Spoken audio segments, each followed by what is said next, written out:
Bonjour à tous, je me présente, Swissi Mounir, professeur d'économie au lycée rue Ahmed Amar à Bukav. Aujourd'hui, dans cette vidéo, et sous la surveillance de l'inspecteur de la matière, M. Ahmed Farhat, je vous propose, avec mes élèves. Salut, je me présente, je suis Mira Mishri, j'ai 18 ans, je suis en classe terminale et économie-gestion au sein du lycée Ahmed Amar. Bonjour, je m'appelle Oussama Mbarki, élève en Ahmed Amar al-Kaif de 4e année économie-gestion. Salut, je me présente, Fatma Bourami, élève en 4e année économie-gestion. Salut, je me présente, Raïn Jbeli, élève de 4e année économie et gestion, un étudiant du lycée Ahmed Amar al-Kaif. Un résumé du programme d'économie pour les élèves de 4e année économie-gestion, une méthodologie de réponse sur les questions de l'épreuve d'économie, tout en insistant sur l'écrit structuré et donc sur la dissertation en économie. D'abord, on commence par la présentation de notre programme avec Oussama. Notre programme se compose de 4 thèmes. 2 thèmes à conception microéconomique, à savoir le comportement et l'équilibre du consommateur, puis le producteur. 2 thèmes à conception macroéconomique, à savoir croissance économique, développement durable, les grands déséquilibres macroéconomiques dont l'inflation et le chômage. Une question qui se pose, qu'est-ce qu'il traite? Donc, ces différents thèmes, qu'est-ce qu'il traite ce programme d'économie dans son ensemble? Ça sera avec rien. Ce programme traite dans son ensemble le programme de rareté et comment peut-il être résolu dans sa conception microéconomique mais également macroéconomique. Donc, nous savons très bien que le programme d'économie depuis la 2e année a été basé sur un problème majeur. Le fondement de l'existence de la science économique, c'est le problème de rareté. C'est pour cette raison, et dans une continuation de notre programme, au niveau de la 4e année, nous sommes dans l'obligation de traiter le problème de rareté et d'avoir et de chercher la solution possible à ce problème à travers une conception dans un cadre microéconomique, voire dans un cadre macroéconomique. Donc, une autre question qui se pose, comment est-il traité ce problème au niveau microéconomique? Une question dont tous les élèves qui sont en train de nous regarder sont à la recherche des éléments de réponse à cette question fondamentale au niveau de notre programme. C'est pour cette raison que mon élève Fatma va essayer de nous donner quelques indications sur cette partie du programme. Au niveau macro, notre programme traite... Au niveau micro, notamment. Hein. Oui, notre programme traite le comportement de l'équilibre. D'abord du consommateur, puis du producteur. Donc, le comportement du consommateur est déterminé selon son utilité et sa contrainte budgétaire, qui dépend de son revenu, du prix, du bien et notamment de biens à acheter. Le comportement du producteur est déterminé selon sa fonction de production et sa contrainte coût total, qui dépend de son budget, de son prix, du coût unitaire, de chaque facteur de travail et capital. Merci Fatma. Donc, face à ce comportement, chacun de ces acteurs, par son comportement, arrive à déterminer un choix. Il est recherché normalement par son comportement, un choix qui sera économique et optimal, qui exprime son choix rationnel, sa rationalité dans la mesure où le consommateur, il cherche toujours d'être un consommateur rationnel, qui cherche à maximiser son niveau de satisfaction, tout en tenant compte de sa contrainte budgétaire. De la même façon, le producteur se trouve dans l'obligation de chercher le maximum de production qui lui permet de dégager le maximum de profit, tout en tenant compte de sa contrainte coût total. Donc, toutefois, pour le consommateur et pour le producteur, ce choix économique optimal est indispensable. Il pourra être déterminé soit graphiquement, soit analytiquement. Graphiquement, pour le consommateur, cet équilibre correspond au point de tangence de la droite de budget avec la courbe d'indifférence la plus éloignée possible, de l'origine des axes. Analytiquement, chaque consommateur doit partir d'une situation problème, d'un problème de maximisation, où il se trouve obligé de chercher le maximum de satisfaction pour aboutir à ce maximum de ses préférences, tout en tenant compte de ce qu'il possède comme contrainte budgétaire. Et nous savons très bien que la contrainte budgétaire dépend des revenus et des prix de deux biens à acheter. Et on se limite à deux biens dans un panier de consommateurs pour que l'étude de ce comportement microéconomique soit plus facile et plus cernée, que ce soit par les élèves et un autre jour par les étudiants au niveau de la faculté. Concernant le producteur, ça sera la même chose. C'est de la même façon et de la même logique. Le producteur, à son tour, et à travers son activité de production, il cherche toujours à être un producteur rationnel. Il cherche à obtenir le maximum de production qui lui permet d'arriver au maximum de profit, tout en dépensant totalement son budget et donc son coût total. Nous savons très bien, comme dans le cas du consommateur, donc le budget du producteur dépend non seulement de son coût, mais aussi surtout, la chose la plus importante, c'est les prix ou encore le coût unitaire des différents facteurs de production pouvant être utilisés par ces derniers pour arriver à aboutir à son objectif d'optimalité et de rationalité. De la même façon, son équilibre peut être déterminé de deux manières, soit graphiquement, soit analytiquement.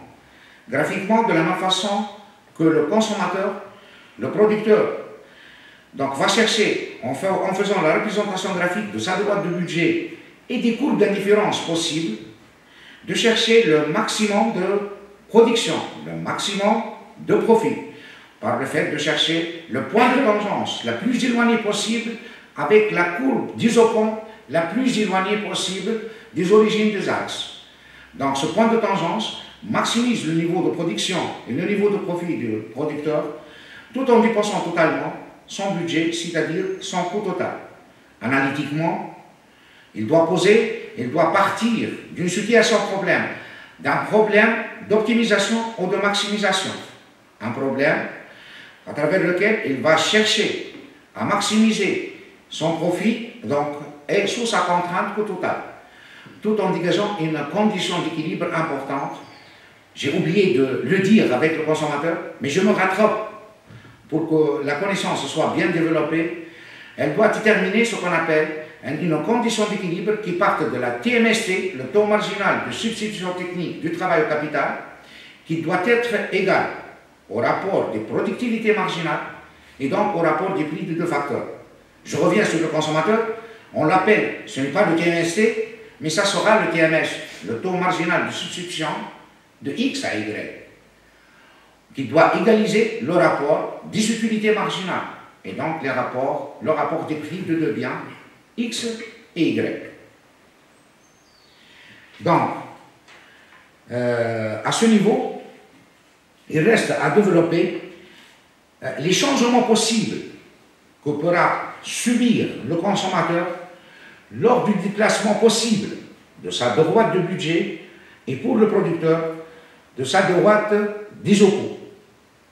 Donc, les changements de l'équilibre du producteur sont influencés directement par les déplacements possibles des droites de budget pour le consommateur et des droites d'isocoût pour le producteur.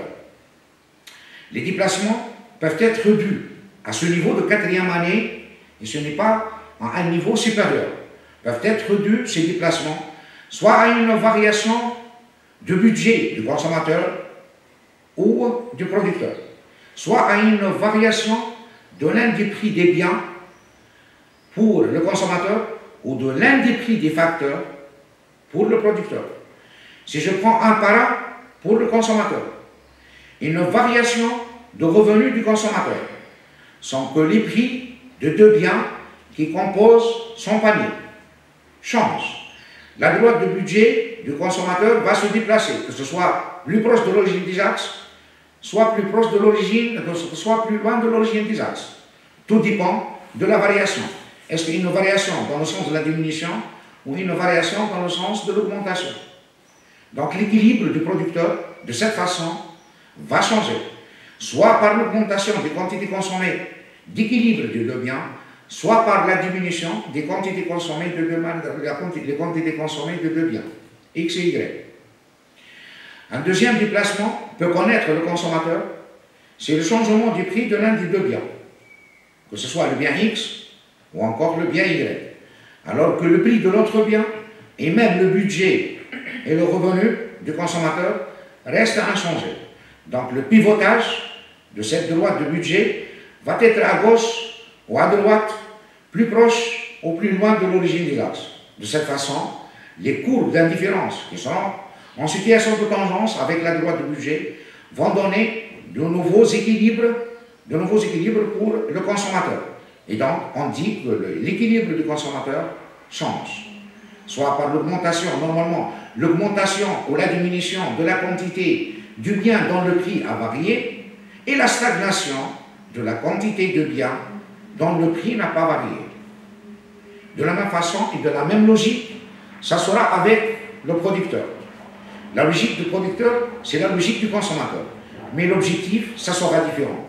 Si le consommateur cherche le maximum de satisfaction, sous sa contrainte budgétaire, quel que soit le pivotage et le déplacement possible de sa droite de budget, le producteur, son objectif est de maximiser son niveau de production. Donc son niveau de production lui permettant de dégager le maximum de profit tout en tenant compte de sa contrainte coût total. Tout dépend du pivotage, que ce soit à droite ou à gauche, parallèlement à elle-même concernant la droite des coûts, on trouve toujours que l'équilibre du producteur va changer dans le sens de l'augmentation ou de la diminution. Dans le cas où c'est le revenu, c'est le coût total, le budget du producteur qui va changer sans que les prix de deux facteurs, à savoir travail et capital, changent. Donc c'est la quantité de deux facteurs d'équilibre qui va changer, soit par l'augmentation, soit par la diminution. Tout dépend du déplacement plus proche de l'origine des axes ou encore plus loin de l'origine des axes. Concernant le changement de prix de l'un des deux facteurs, il y aura des pivotages, des inclinaisons, que ce soit à droite, que ce soit à gauche. Tout dépend du facteur dont le prix a varié. Donc à chaque fois, le prix de l'un des facteurs varie, alors que le prix de l'autre facteur, ainsi que le coût total du producteur, reste inchangé. L'équilibre du producteur va changer parce que la droite de budget ou les droites de budget qui seront obtenues par ces changements seront tangentes avec des courbes d'isochrone à niveau de production différent. Tout dépend de l'augmentation ou de la diminution des prix de l'un des deux facteurs. Donc, à ce niveau, le consommateur ou le producteur, il se trouve dans l'obligation par la suite à ces pivotages, à ces déplacements, provoqués surtout, ce n'est pas par la variation de revenus, ce n'est pas par la variation des coûts, mais par la variation du prix de l'un des deux biens ou la variation du prix de l'un des deux facteurs. Ça va lui permettre de déterminer les fonctions de demande, que ce soit des deux biens, voilà, de chaque bien, les fonctions de demande et d'équilibre, qui sont obtenues lors des pivotages de la droite du budget pour le consommateur. Des pivotages à gauche, des pivotages à droite. Donc, puisque c'est un niveau de quatrième année, il y a une notion que je ne peux pas la prononcer, que ce sera pour les élèves et les étudiants au niveau de la faculté. Je me limite à une chose très simple. Donc, c'est des pivotages, c'est des déplacements à droite et à gauche, vers le haut ou encore vers le bas, plus loin ou plus proche de l'origine des axes. Ça va donner des fonctions de demande pour le bien X et le bien Y. Et avec la même, en utilisant, voilà, en faisant recours au même raisonnement réalisé avec le consommateur, le producteur se trouve aussi dans l'obligation, par la suite, de déterminer les fonctions de demande d'équilibre. Et je répète, d'équilibre, ce sont des demandes obtenus lors du pivotage de la droite des secours du producteur pour obtenir des points de tangence donc, qui sont différents l'un de l'autre et qui vont exprimer la fonction de demande et qui vont exprimer la fonction de demande du bien Y, du facteur travail et du facteur capital. Une question qui se pose après la détermination de ce qu'on appelle l'équilibre du consommateur, le comportement et l'équilibre du consommateur et le comportement et l'équilibre du producteur. Une question qui se pose, est-ce que le consommateur ou le producteur cherche seulement, voilà, il est dans l'obligation de chercher seulement la rationalité, de chercher la rationalité à travers ce qu'on appelle la maximisation de sa satisfaction, tout en tenant compte de sa contrainte budgétaire, mais aussi pour le producteur à travers la maximisation de sa production et de son profit sous sa contrainte coût total. Une question qui se pose, est-ce que le producteur et le consommateur peuvent réaliser seulement un choix économique pour exprimer leur objectif individuel, où il pourra, que ce soit le consommateur ou le producteur, il pourra penser à une chose plus large et importante, non seulement dans notre programme, puisqu'il est en relation intime avec une autre partie de notre programme, surtout au niveau de la macroéconomie, à savoir la croissance économique, le développement durable, les déséquilibres macroéconomiques, inflation et chômage. Ce deuxième choix, pouvant réaliser d'une façon individuelle, mais son objectif peut être collectif, non seulement individuel. Donc c'est un choix qui sera développé par Mira. En fait, le choix du consommateur et celui du producteur peuvent ne pas être limités à un choix économique seulement qui exprime leur rationalité, mais ils peuvent aussi s'entendre à des choix citoyens de la pratique de leurs activités de consommation et de production, et cela en réalisant un choix social et un autre écologique qui doivent être bénéfiques pour réaliser et soutenir la croissance économique et de s'assurer la durabilité du développement. C'est ainsi, on ne peut pas séparer la microéconomie et la macroéconomie, surtout à ce qui concerne le développement durable. Merci Mira, j'ajoute une autre chose. J'ajoute une autre chose, que ce comportement citoyen et responsable peut être aussi une solution indirecte, même directe, aux problèmes d'inflation et aux problèmes de chômage qui ont été développés à la fin de notre programme comme étant deux grands déséquilibres macroéconomiques. C'est pour cette raison, mes élèves, il ne faut pas séparer le programme, notre programme n'est pas séparé. La microéconomie est importante d'étudier des choses individuelles, un comportement individuel. Mais ce comportement individuel, il doit aboutir à un objectif général, donc de la même façon qu'Adam Smith, l'intérêt individuel va entraîner l'intérêt général.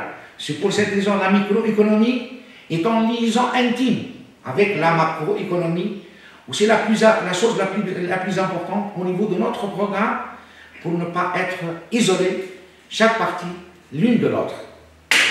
Donc, on a terminé, on a donné un petit résumé sur la microéconomie, mais on pourra aussi développer un petit résumé sur la macroéconomie. Donc, j'ai présenté au début de la science, et selon Oussama, que la macroéconomie se compose de deux termes. La croissance économique et le développement durable, et un terme, les grands déséquilibres économiques. Lorsque je dis les grands déséquilibres économiques, donc ce sont les plus importants. L'inflation et le chômage.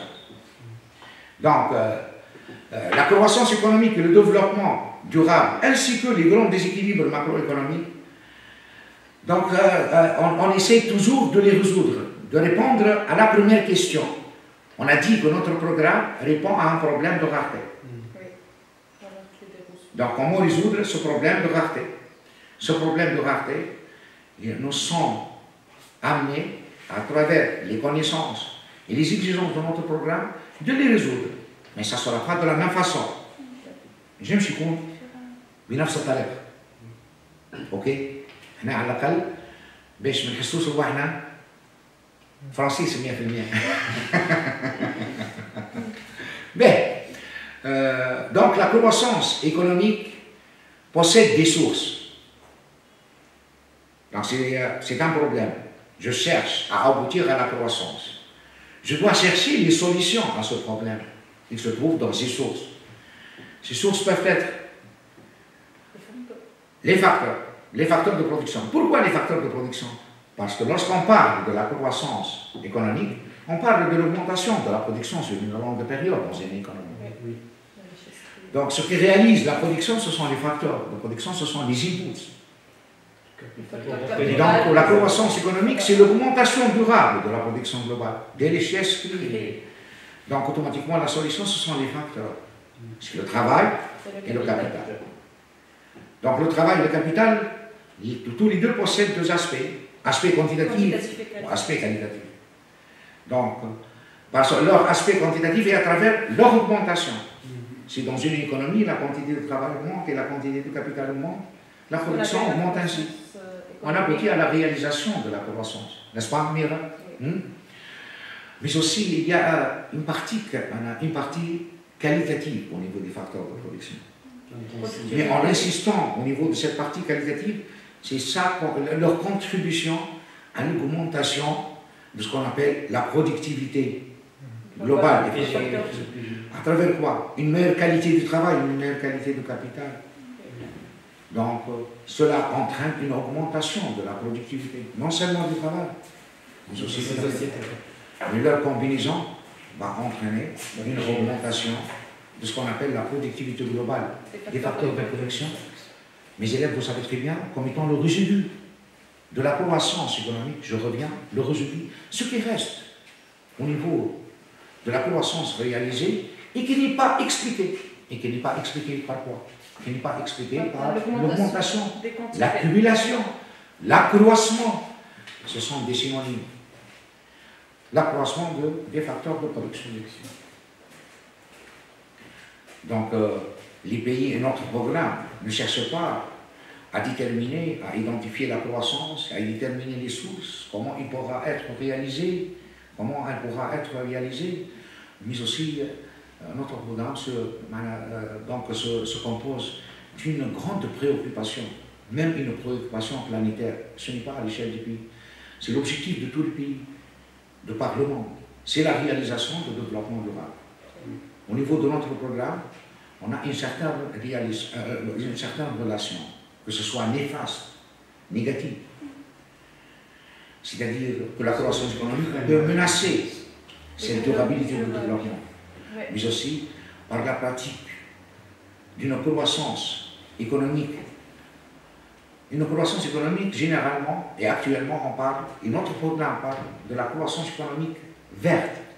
Cette croissance économique verte, vous savez très bien au niveau de notre programme, que la croissance économique verte se compose de deux composantes. Il y a une économie sociale et solidaire, économie circulaire, ou l'économie sociale et solidaire. Leur objectif, de concilier la croissance au développement, c'est-à-dire d'arriver à réaliser ou de permettre à la population de jouir, de bénéficier de la durabilité du développement dans ces trois dimensions, sociale, économique et environnementale. Donc, ça demande un comportement de la part, que ce soit à titre individuel, que ce sera par la suite collectif. Donc, un comportement citoyen de la part du consommateur qui est en train de pratiquer la consommation, et un comportement citoyen de la part du producteur qui est en train de pratiquer la production. Donc, on peut la résumer dans des modes, en adoptant des modes de consommation et de modes de production collaboratifs, créatifs, permettant quoi? D'améliorer le bien-être humain, social et économique.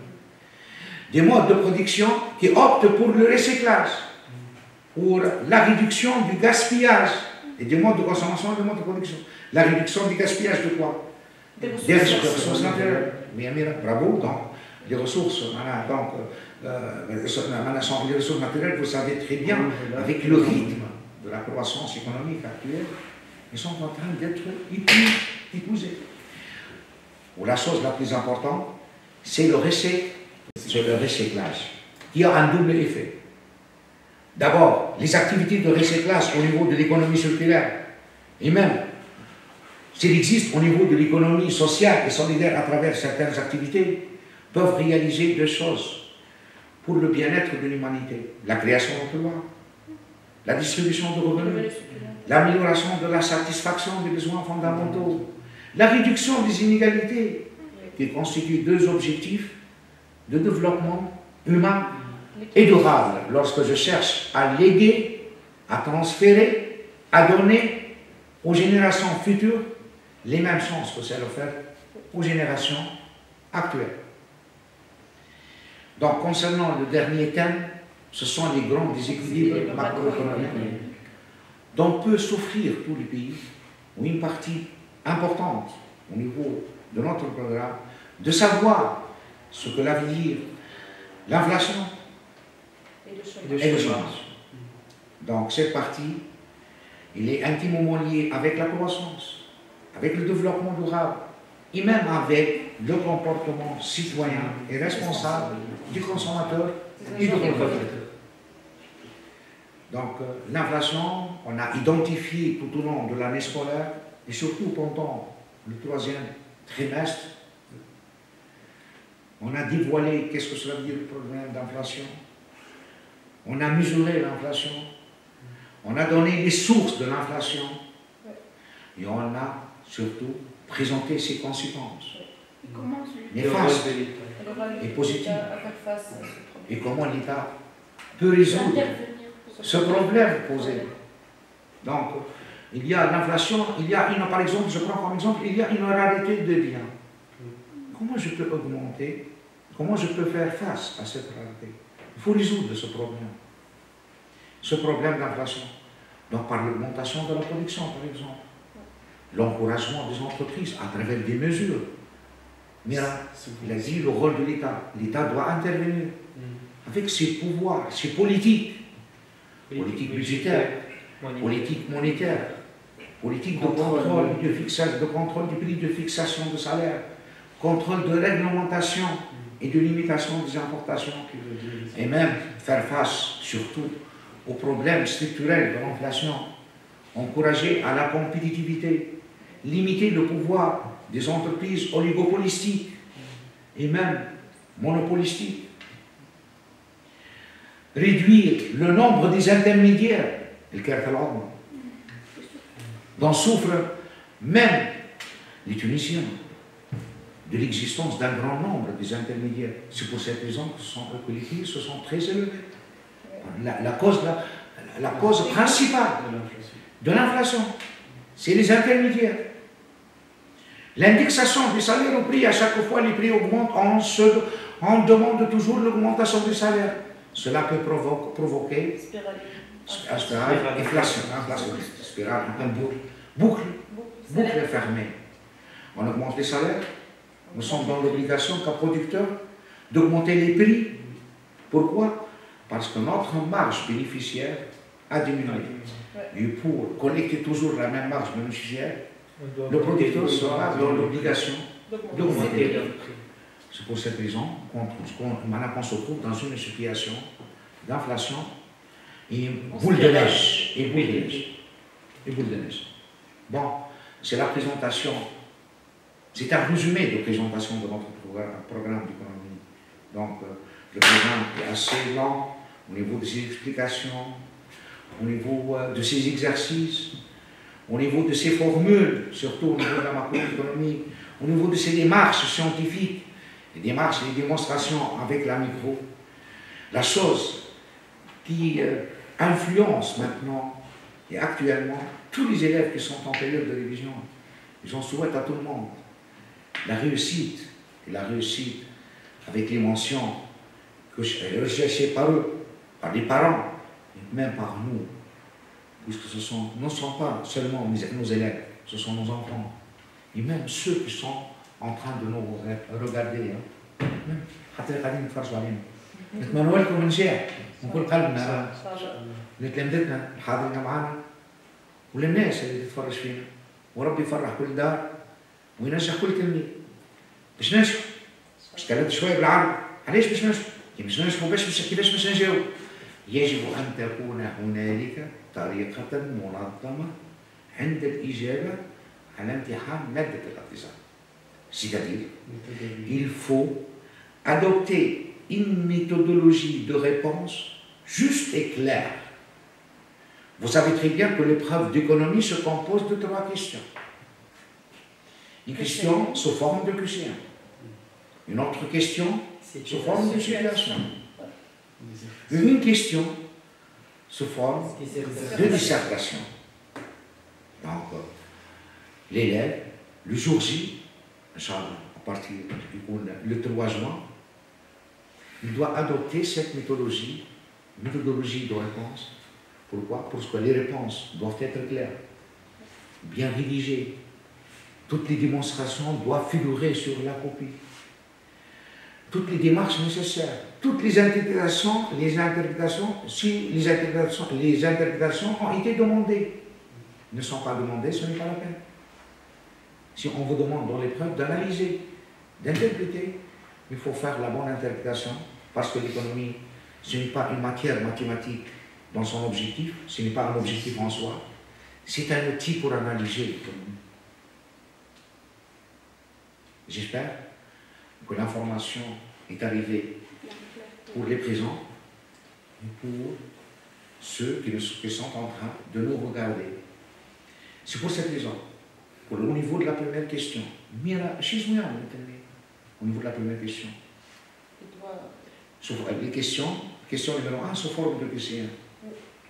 Il doit porter le numéro de l'état, la lettre du choix choisie Et la justification. et la justification avec la démarche nécessaire. Avec la démarche nécessaire. Doivent être que ce soit la justification à travers des calculs ou des démarches scientifiques, ou à travers des justifications à partir de notre programme, selon ce qu'on possède comme cours ou comme des définitions. S'il vous plaît, chaque élève doit porter le numéro de l'état, la lettre qu'il a choisie, au-dessous de la lettre, il doit donner la justification nécessaire. Où il doit cocher seulement une seule lettre. Deuxième question, sous forme de quoi, Situation. qui se compose de quoi? D'un ensemble Des de questions. Toujours, je dois écrire le numéro de la question. S'il y a des années, je dois commencer par l'année objet de recherche. Réponse. Voilà. Et s'il y a une démarche, une démonstration, il doit être clair et complète. Si la situation porte sur une chose macroéconomique, la formule et l'application numérique et l'encadrement de résultats, une chose indispensable, parce que chaque partie au niveau de la question sera notée. On doit faire attention. On doit faire attention. Une bonne préparation, et je suis confiant en vous. Je sais très bien que les élèves maintenant,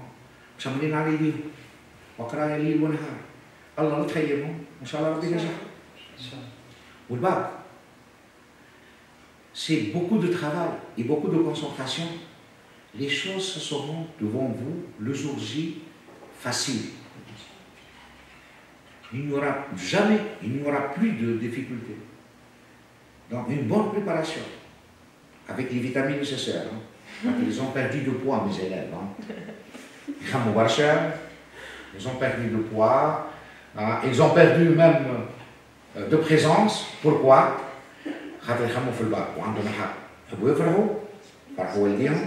وفرحوا اساتذتهم.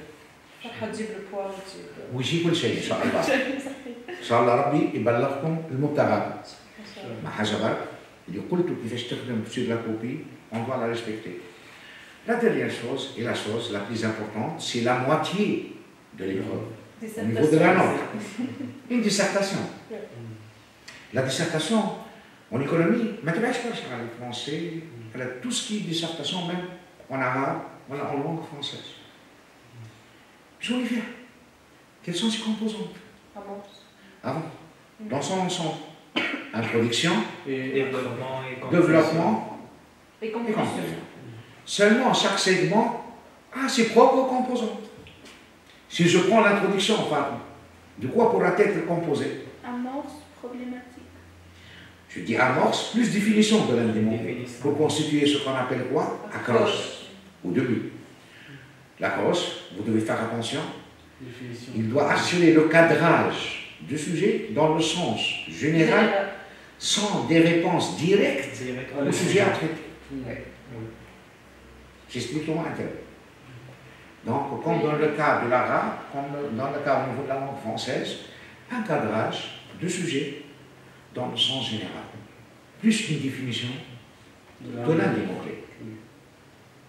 Objectif d'être utilisé au niveau de notre sujet. Par la suite, en utilisant quoi? Pour passer au niveau de l'écrit structuré, pour que l'écrit soit bien structuré. On doit utiliser quoi? Après l'approche, des connecteurs. Logique. Des connecteurs logiques. Unifié. Des articulateurs logiques de liaison ou de passage d'une partie Ah, d'une oui, phrase à une autre. Donc, le connecteur peut être dès lors, c'est ainsi, Dessus. En effet. en effet. Pour toutes ces raisons. Donc, tout dépend de son existence par rapport au contenu à développer. On doit poser ce qu'on appelle quoi? Il y a un problème. La problématique. Pourra être développée cette problématique sous deux formes. Elle doit être un Soit une question, il n'y a rien, d'accord? Soit, Il Interrogatif. s'agit ça est tout simplement, soit une phrase interrogative. Ça va? Ou si je dis phrase interrogative, il doit être terminé avec un point d'interrogation. Ou une phrase affirmative avec un point à la fin. Il s'agit aux deux. Et il s'agit, on se demande comment. Il y a beaucoup d'exemples. Mais il faut respecter au niveau de la phrase affirmative les verbes utilisés qui figurent au niveau du sujet. Il ne faut pas les changer. Si vous demandez de montrer que l'inflation menace la croissance, il s'agit de montrer comment l'inflation. Il s'agit d'une question ou une phrase interrogative. Après, la problématique, j'imagine qu'on a l'annonce du plan, qui doit être comment?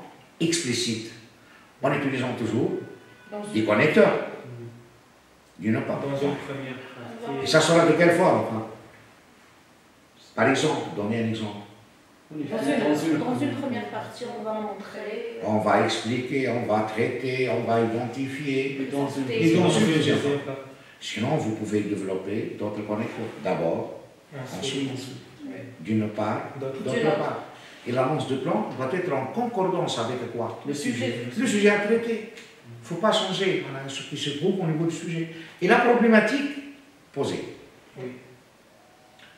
Donc, au niveau de l'écrit structuré de notre dissertation économique, qu'est-ce que je dois faire? Je dois sauter de ligne, n'est-ce pas? Je commence quoi? L'introduction. Je commence bien à la première partie, le premier paragraphe, déjà annoncé au niveau du plan, qui se compose de trois segments importants. Comment, rien? Introduction partielle. Oui, Développement. développement du paragraphe, conclusion partielle. Au niveau, au sein de l'introduction partielle, des types de sujets, je dois respecter une chose très importante, le point de départ Et le point d'arrivée. et le point d'arrivée. Au niveau de la conclusion, je dois, autrement dit, clôturer le premier paragraphe selon ce qu'il existe comme étant un point de départ et un point d'arrivée. À titre d'exemple, je peux utiliser des connecteurs, il est clair, il est évident. Donc, il en résulte, il en découle Par Il est clair conséquent, par conséquent. Donc, vous avez des multiples connecteurs, mais l'écrit doit être bien structuré, s'il vous plaît, nos élèves, si pour votre bien et pour que la note pour excellent. soit la meilleure, Inch'Allah. Je dois sauter une ligne, n'est-ce pas? après Pour le la paragraphe deuxième numéro 1. Pour Pour passer à la développer deuxième quoi? partie. Pour développer la deuxième partie. Les segments de la première Structure. partie sont aussi les segments Même de la structure. deuxième partie au deuxième paragraphe. Introduction partielle. À haute voix, Introduction partielle, développement, conclusion. conclusion partielle. La même démarche. Réalisée au niveau du premier paragraphe Aussi, doit être adoptée au niveau du deuxième paragraphe. Si on a terminé le développement de cette Deux façon, on doit sauter de ligne, rien. conclusion Pour la générale. conclusion. Conclusion. Qui se compose de quoi? La conclusion de la première partie et la deuxième partie. Se compose de deux segments. Rien. Ça- La synthèse Et et l'ouverture du débat. L'ouverture. La synthèse, je dois synthétiser. Donc, c'est la synthèse qui concerne le premier paragraphe et le deuxième paragraphe. Donc, une phrase qui synthétise, même deux phrases, qui synthétisent ce qu'on a développé au niveau du premier paragraphe Et au niveau du deuxième paragraphe, et qui est toujours en concordance Avec le avec les sujet. sujets que nous sommes en train de le traiter. La dernière chose, L'ouverture. c'est l'ouverture. On doit poser une question pour. Donc, une forme, poser une question. Mais cette question doit être en liaison avec En lien avec le sujet qu'on a qu'on traité. doit traiter. On a déjà traité. Si on a parlé dans un sujet que la croissance, donc je donne un exemple, montrer, après avoir présenté les sources de l'augmentation de la PGF, vous mettez en évidence sa contribution à la réalisation de la croissance économique intensive. Par exemple, c'est une chose simple. Je peux faire un lien entre la PGF et ce que j'ai développé comme résultat, la croissance économique, et une autre chose. Par exemple, au niveau de l'ouverture, la croissance économique est-elle le fruit de l'augmentation de la PGF seulement? Qu'est-ce que je cherche à développer par la suite? L'amélioration des facteurs. Comment? Rien. C'est l'amélioration des facteurs. L'augmentation. Ouais. Donc, L'accumulation. l'accumulation des facteurs de Production. production. C'est l'augmentation. Du capital et de travail. Merci. Donc, la science arrive à sa fin. Merci, Fatma. Merci à vous. Que la réussite, ça sera donc certaine. Ça sera, Inch'Allah, avec mention. Rien, c'est la même chose. Merci pour la participation. Bonne continuation et bon courage au sein de la façon. Merci. Merci pour votre présence, pour votre question, pour votre interrogation. Inch'Allah كيف فاطمة وريان يكون النجاح والتميز حليفك بدون أن ننسى البطلة مين؟ وصلنا لنهاية الحصة ولكنها بداية النجاح إن شاء الله لوليداتنا الكل. إن شاء الله تكون الحصة ترجع بالفائدة عليكم، إن شاء الله تنفعكم، إن شاء الله تشجعكم. يعني بلي مش نحكي ما نجمش نكون عطيت برشا حاجات تستحقوها في باقي سنة، مي إن شاء الله تكون حليت لكم الثنية والشاهد باش نخدموا أكثر ونبذلوا مجهود أكثر باش نوصلوا للهدف الأسمى هو النجاح، وخاصة مع التميز. إن شاء الله وليداتي وبنياتي في كل بلاصة في تونس، في الكاف، في كل ولاية في تونس، في كل شبر من تونس، إن شاء الله تكونوا من الناجحين ومن المتفوقين، وربي يقويكم ويعطيكم القوة الفترة هذه الصعيبة، وأنا عندي ثقة فيكم إن شاء الله. إن شاء الله مش تكونوا أقوى منها، ومش تشرفوا والديكم وأساتذتكم، ومش تفرحوا قوتكم، ومش تفرحوا أهلكم، ومش تفرحوا رواحكم، ومش تفرحوا تونس بكم إن شاء الله عندما تتميزون. بقيكم على خير، وإن شاء الله نشوفوكم إذا كتب المكتوب في مواعيد أخرى إن شاء الله، وإن شاء الله تكون الإفادة أكثر من الحصة هذه، لأنه هذا يتطلب منا مجهود كبير من طرفنا احنا او من طرف مندوبية الكاف. هنا نسعى الى تحسين الجودة ونسعى الى تحسين الطريقة حتى تعم الفائدة على الجميع. وانا نتمنى نهار اخر نفكروا فيه الموضوع هذا ماذا بيه نعطيه اكثر وقت في المراجعة للتلميذ حتى نحفزه ونخلق له الرغبة في الدراسة والنجاح، إفادة نفسه، عائلته، وخاصة وطنه وبلاده. تصبحوا على خير وإن شاء الله نشوفكم في أحلى الأوقات.